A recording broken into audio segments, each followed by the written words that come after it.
What is going on, everyone? It's good to be back. It is the 2nd of March, and this is going out 2nd of March, so first video back. I've really missed it. There's so much shit that's happened over the last however many months it's been since I've really been recording regularly. And unfortunately, I just haven't been in a position. Like, a lot of the fucking equipment that I used for the podcast started to fuck up on me, and it's just been a whole lot of shit. This whole COVID lockdown, the whole lot. It's just been a nightmare. But finally, I'm set up. I have everything I need. So much stuff is going on. So much stuff has been happening lately. In so many different areas as well. That I just want to talk about. I want to just get straight into it. So, firstly, what a time it is to be a fight fan. UFC has just been fucking crazy. I actually meant to, before I started recording, I had planned on Googling this, but I'm going to just check this now, UFC results, just over the last few weeks, because I swear to God, I've watched every event over the last 6 or 7 weeks, almost every fight, and each event, there's been a massive knockout. Cyril Gane, Jairzinho, that was... pull the trigger, basically, just pull the trigger, you know. We had Derek Lewis putting Curtis Blades out. We had Usman Gilbert Burns the week before. We had Alexander Volkov sleeping Alistair Overeem the week before. And the week before, Poirier McGregor. You know, it's just been fucking crazy. And in Morley Alba, yeah. So I mean, that's 4 or 5 weeks in a row of just straight up knockouts. It's been unreal. And then obviously this week we have the 3 title fights, UFC 259. Let me read out this full card just real quick. I didn't mean to go so heavy into MMA real quick. I actually just forgot to just go through some of the past events and this current event to have a fresh in my head. So I don't mean to Google as I record, but whatever. So we have Jan Blachowicz, Izzy Adesanya for the light heavyweight strap. That would be huge if Izzy wins that, man. He's setting himself up to... I mean, his career, he's already skyrocketed, you know that way. But, I mean, if he can win the light heavyweight belt, you're talking about an absolute super fight. Possibly, no, I don't think he'd go to heavyweight, so it'll probably have to be light heavy. For Jones, I'm saying Jones, Izzy. I mean, look, that will happen. I think everyone knows it's going to happen. I think Izzy is just trying to let John accumulate a few more miles, moving up to heavyweight. But regardless, he's setting himself up for just an unbelievable career. Look, he's already had an unbelievable career. He could retire tomorrow and still go down as one of the greats. But look, I'm not going to go too heavy into this. I am going to do a separate video just for 259, just for how fucking crazy the card is. We see Amanda Nunes back now. She's really just... I feel like the last 2 or 3 fights of her have just been her swan song, you know. She's cemented herself as the greatest female fighter ever. You know, I think most MMA fans probably thought they'd never get to see Cyborg fight in the UFC with the whole steroid shit, and then she finally comes over and Amanda just fucking sleeps her. I don't think she did actually sleep her. We have Piotr Jan, Aljamain Sterling. Both of these guys would be kind of more unknown as far as... I mean, Amanda Nunes, most people know her as the woman that fucking knocked Holly Holm and Ronda Rousey out. And Izzy Adesanya, Jan Blachowicz. Again, Jan Blachowicz, he's not too well known. I was glad he got the title. I remember I was actually... I think I was in hospital getting my appendix out when Jan won the light heavyweight title. I was so happy for him. He's a fighter who, you know, when you watch the interviews, when you watch the build up and you see him talk, he's just he's really funny. He's a nice guy, but my God, man, he lands and you're going to sleep, and that's really what that whole fight is going to be about. I'm not going to fucking break the whole thing down now, but that's really... Jan has to land, you know that way, and against Izzy, who's probably one of the hardest people to hit in the division. On the roster, I mean.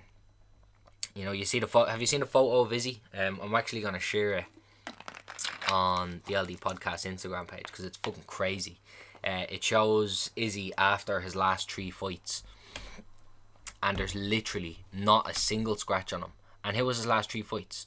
Robert Whittaker, Yoel Romero, and Paulo Costa.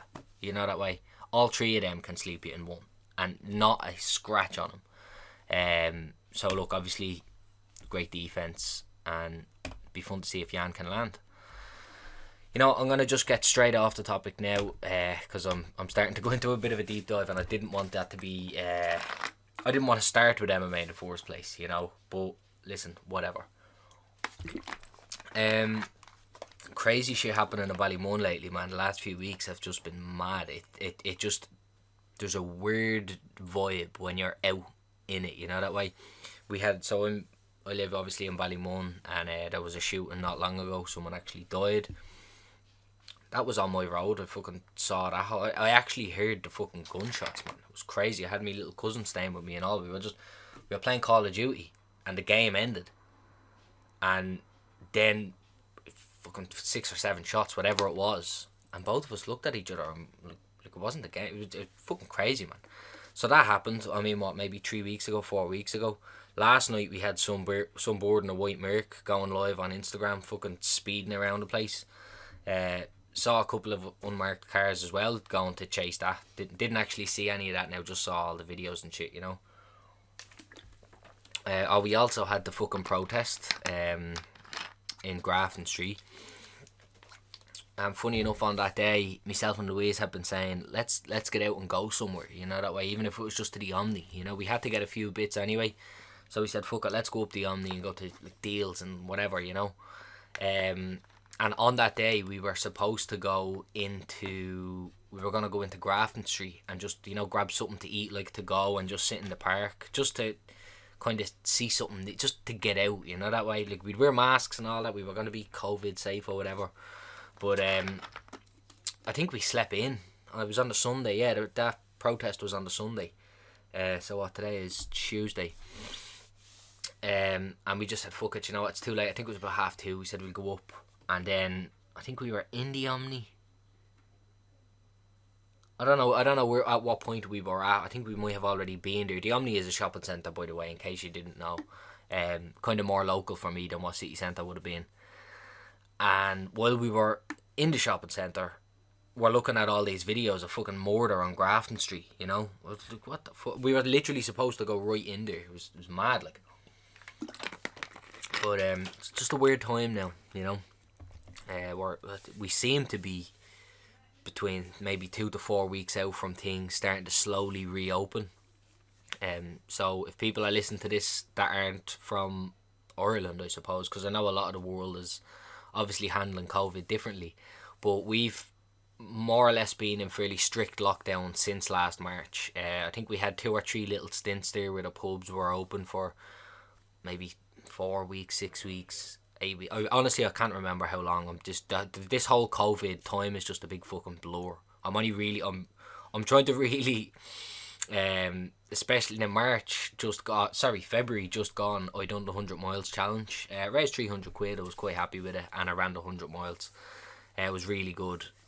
But because of that, I was counting down each mile and how far through I was in February, you know, so I have 60 kilometres left to run, and it's the 20th of February, you know. I'm keeping track. So now with March and going forward, I want to just be more aware of time, because I swear to God, COVID and lockdown is almost 1 year away, and I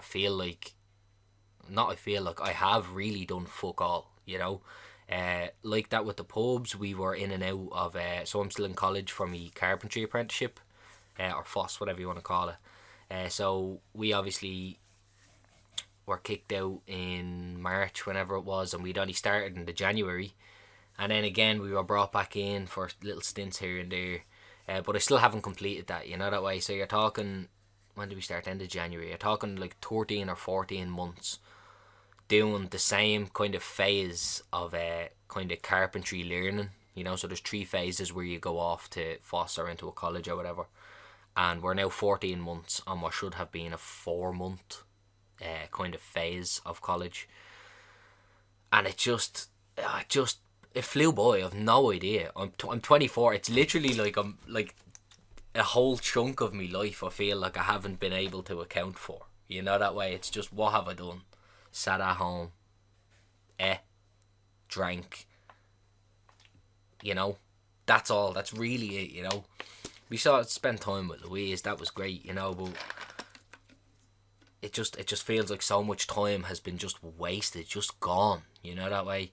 Um, but that February, that challenge, I'm sure most of you listening now probably already follow me on social, so you probably have already have seen it.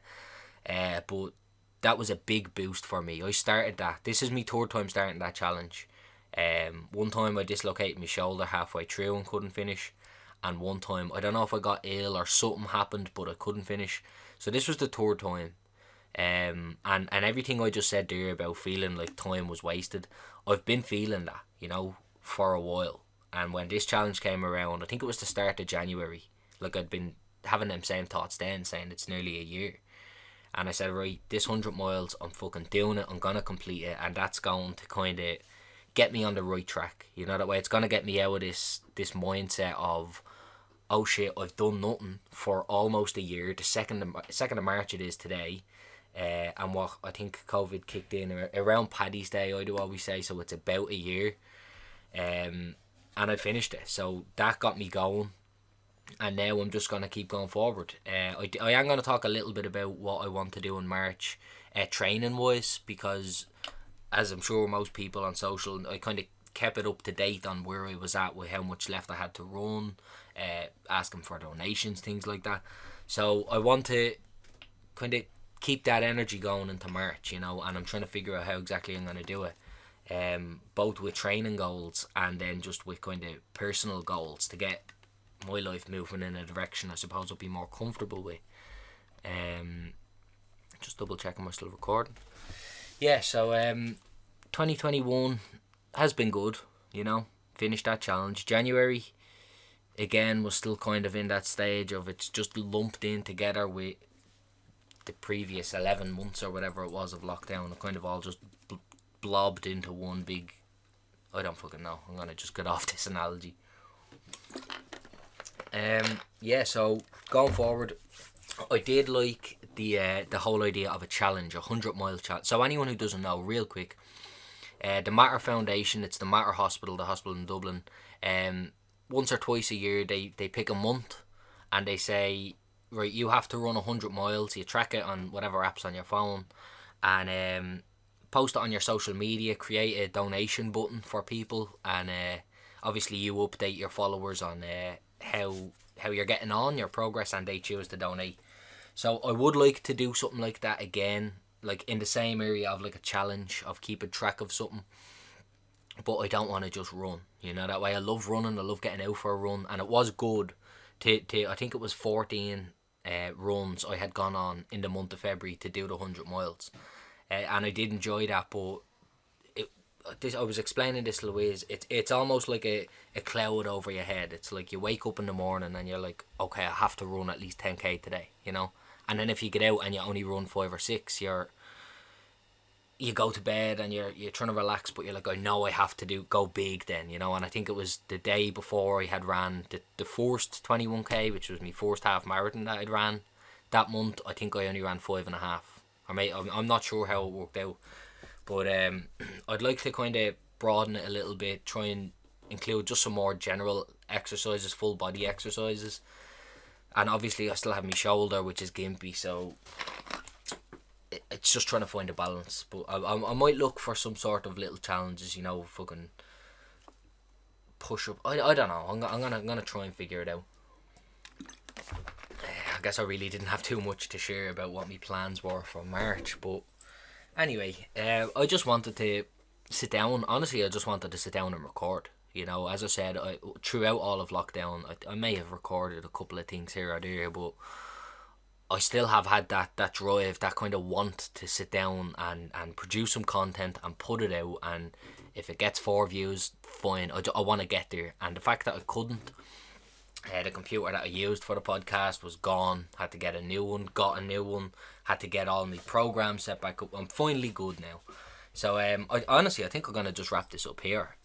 I just wanted to kind of say what's up. I'm back, and I suppose I'm gonna do that more so through just consistently posting and producing content. That's the plan. We're gonna have, as I said already, we're gonna have an episode just about UFC 259, because I feel like, this is kind of like a once or twice a year fight card, and it really did creep up. As I said, I've been watching all the events. I've been kind of keeping up to date with all MMA news, but for some reason I just haven't been looking at UFC 259. And fuck me, man, what a card. But I'm not going to so much do research, but whenever I'm doing it, and it's actually been a long time since I've done one, kind of just pure UFC podcast talking about an event coming up, doing predictions, picks, whatever, and I'm looking forward to doing that too. So there's going to be that's going to be out later this week. Today's Tuesday, so might do that Friday. Yeah, so that's going to be out Friday, maybe Saturday, but probably Friday. There may be some gaming stuff. I do have the PS5 now, which Louise got me for Christmas. Absolute gem. I do love her as well. It's not just about the toys. Yeah, the PS5 kind of has opened up a whole new option of creating some different kind of content, gaming content, as I said. And look, we might down the line. Who knows? But that could come, as I'm saying. There is going to be just some shit. As I said, I just want to start making stuff. I want to start editing stuff again. I have me Vegas back now. So there's just going to be a whole load of shit on all the socials, on the YouTube, podcast, a whole lot. So, if you made it, we're about 16, 17 minutes in now. You made it this far. Yeah, just watch this space, as they say. I hate that saying. I fucking hate it. Anyway, gonna wrap it up. Thanks for listening. I promise that the mind is racing a little bit now. It's the fourth time sitting down recording in so long. So I'm trying to just word vomit everything that's in my head out. So if you are saying this is a bit fucking hectic, I'll chill out. Maybe. Probably not. I don't know. I actually listened to one of my old UFC podcasts back off. I can't even remember why. I just clicked on it randomly. And my God, man, sometimes that word vomit just does not stop. Like right now. I'm gonna wrap it up here, guys. Thanks for listening. Peace.